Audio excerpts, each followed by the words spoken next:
تبسم للحياة تساءل قل أين الطريق لا تحزن تفاءل هو الله يرضيك Bismillahirrahmanirrahim. Assalamualaikum warahmatullahi wabarakatuh. Bismillahi walhamdulillah wassalatu wassalamu ala rasulillah Muhammad ibni Abdillah wa ala alihi wa sahbihi wa mawala amma ba'd. Jamaah sekalian yang saya cintai, saya hormati dan saya muliakan, doa saya mudah-mudahan kita semuanya yang hadir pada malam hari ini senantiasa selalu ada di dalam rahmatnya Allah Subhanahu wa ta'ala. Puja, puji dan syukur kita panjatkan kehadirat Allah Subhanahu wa ta'ala atas berbagai macam nikmat yang Allah berikan kepada kita, sehingga alhamdulillah pada malam hari ini di malam Ahad kita sama-sama dapat melangkahkan kaki kita untuk hadir, duduk dan bersilaturahmi di majelis taklim kita ini. Mudah-mudahan hadirnya kita, duduknya kita, ngaji dan silaturahminya kita, kesemuanya akan mendapat ganjaran dan balasan pahala dari Allah Subhanahu wa ta'ala. Allahumma salli ala sayyidina Muhammad wa ala ali sayyidina Muhammad. Salawat dan salam kita sampaikan, kita hadiahkan dan kita persembahkan kepada junjungan kita Nabi besar Muhammad sallallahu alaihi wasallam. Jamaah sekalian, sejenak kita pasang telinga kita, kita buka pintu hati kita, kita simak, kita dengarkan dan kita pahami apa yang akan kita bahas pada pengajian kita di malam hari ini. Nah, tentunya dengan satu harapan, kalau kita sudah mendengar, kita sudah mengerti dan kita sudah memahami, maka kedepannya kita berupaya bagaimana kita bisa mengamalkan apa yang kita pelajari ini dengan satu harapan, mudah-mudahan kita diberikan keselamatan oleh Allah Subhanahu wa ta'ala. Ada satu hadis dari Nabi kita Muhammad sallallahu alaihi wasallam. Kata beliau, man aslaha ma bainahu wa bainallahi aslahallahu ma bainahu wa bainan nas. Kita simak, kita dengarkan. Man aslaha bainahu wa bainallah. Siapa orang yang membereskan, siapa orang yang merapihkan hubungan dirinya dengan Allah lewat berbagai macam cara. Yang penting hubungan seseorang ini baik kepada Allah. Nah, ketika ada seseorang yang orang ini merapihkan, memperbaiki dan membereskan hubungannya, hubungan dirinya kepada Allah lewat berbagai macam cara. Ya, ibadah sholatnya, ibadah puasa dan seterusnya dari segala macam perbuatan baik. Nah, ketika ini kita lakukan, maka kata Nabi, aslahallahu ma bainahu wa bainan nas. Maka orang yang hubungannya baik dengan Allah, kata Nabi, Allah akan memperbaiki hubungan orang itu kepada semua manusia. Baik kita sama Allah, Allah akan baik hubungan kita kepada sesama manusia. Pertanyaan buat kita. Tan, saya udah sholat, saya puasa, saya sedekah, saya berbuat baik, tapi kenapa masih ada aja orang yang zalimi saya? Masih ada aja orang yang gibah saya? Masih ada aja orang yang berbuat tidak baik kepada saya? Masih ada aja orang yang membenci saya? Padahal saya ibadah, Ustaz. Ada apa ini? Ada dua kemungkinan. Yang pertama, bisa jadi ibadah kita belum benar. Sholat kita belum benar, sedekah belum ikhlas, perbuatan baik pun demikian. Itu yang pertama. Atau yang kedua, bisa jadi Allah sayang sama kita. Allah tahu bahwa dosa kita ini udah bejibun. Dosa kita ini udah banyak. Akhirnya apa? Ada yang gibah kita, yang zolimin kita, yang jelek-jelekin kita, luar macam tuh. Maka sesungguhnya dosa yang udah sebegitu banyak yang ada pada diri kita lagi dicomotin. Kira-kira bisa paham gak ini ya? Lagi dicomotin darah kita tuh. Si A yang gibah kita, sesungguhnya dosa kita lagi diapain tuh? Iya, lagi dipindahin ke dia itu. Si B yang zalimin kita, doa kita yang segitu banyaknya lagi dipindahin. Nah, lama-lama saking banyaknya yang gibah kita, yang jelekin kita, yang zalimin kita, makin banyak yang berbuat ini kepada diri kita, lama-lama dosa kita habis gak tuh? Habis tuh. Nah, agar manusia baik kepada diri kita, agar hubungan manusia baik kepada diri kita, maka kunci yang pertamanya adalah perbaikilah hubungan kita kepada Allah. Kira-kira bisa dipahami ini ya?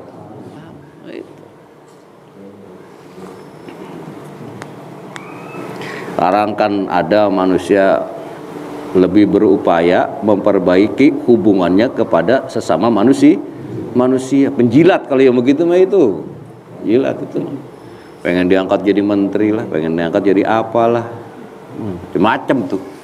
Artinya dia memperbaiki hubungannya kepada manusia, tapi dia tidak memperbaiki hubungannya kepada Allah. Padahal kata Nabi, lu kalau pengen orang lain baik sama lu, maka baiklah kepada Allah. Gitu. Lewat berbagai macam cara, berbagai macam jenis ibadah. Nah, ini ajaran yang diajarkan oleh Nabi kita Muhammad sallallahu alaihi wasallam. Kemudian kata Nabi, man aslaha amra akhiratihi, aslahallahu lahu amra dunyahu.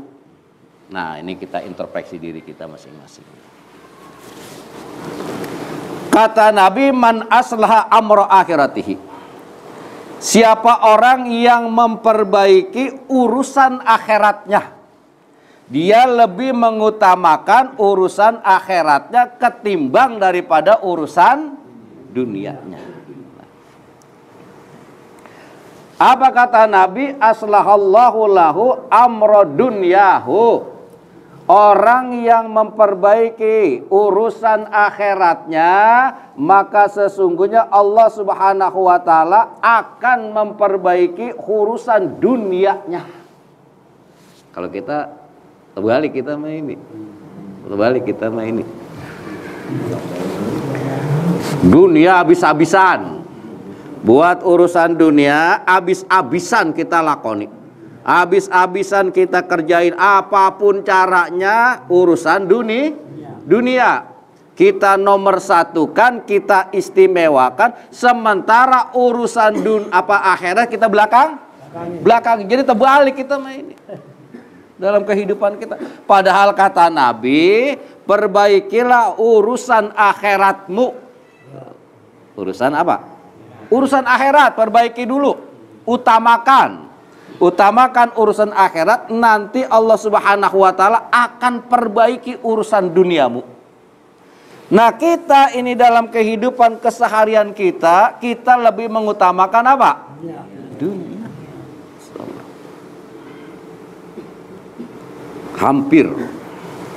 Hampir mayoritas kehidupan manusia ini, mereka lebih mengutamakan kehidupan dunia ketimbang apanya? Akhirat. Padahal kesemuanya sadar, termasuk kita di dalamnya ini.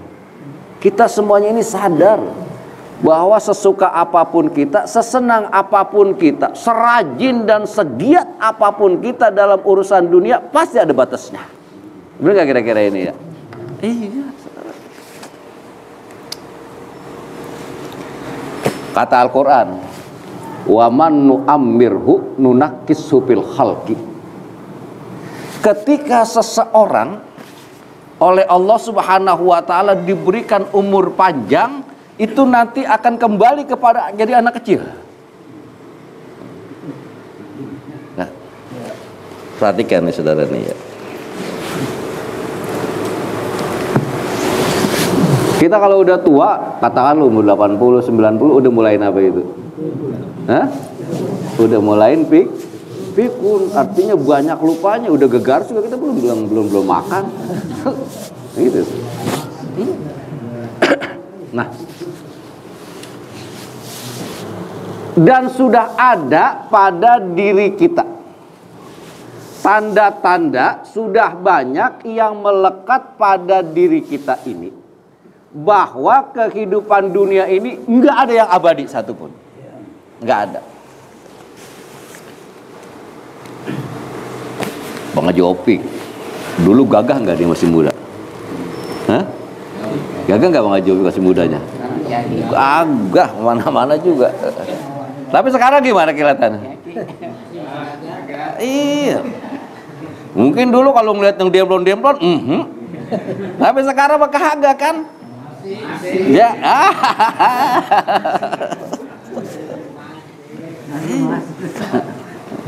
Kemauan doang itu mah. Kemauan doang. Lah.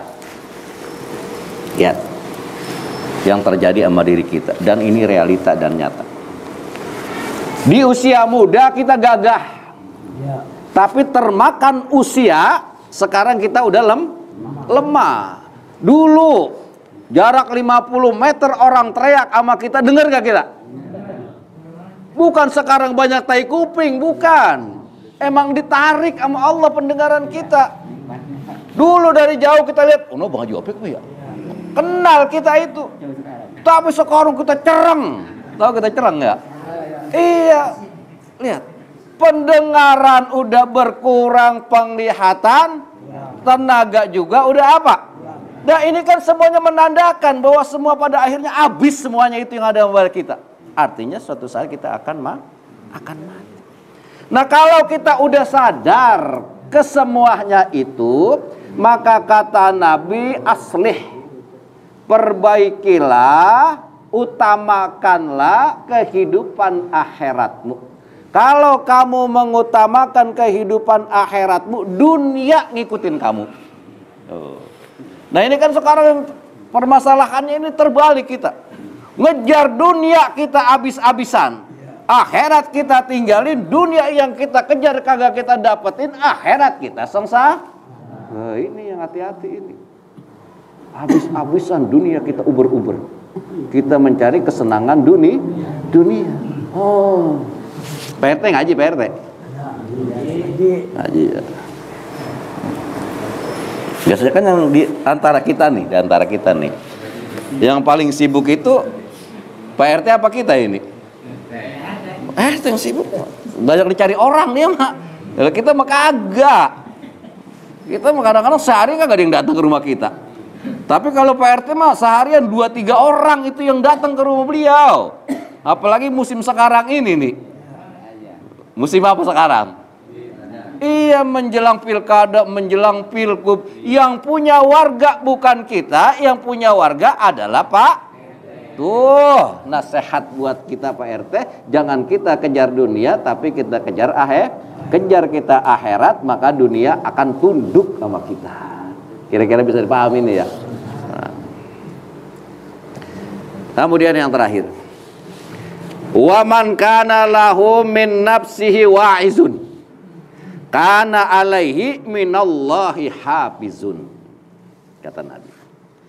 Dan siapa orang yang menjadikan dirinya sebagai penasehat buat dirinya sendiri, artinya bagaimana?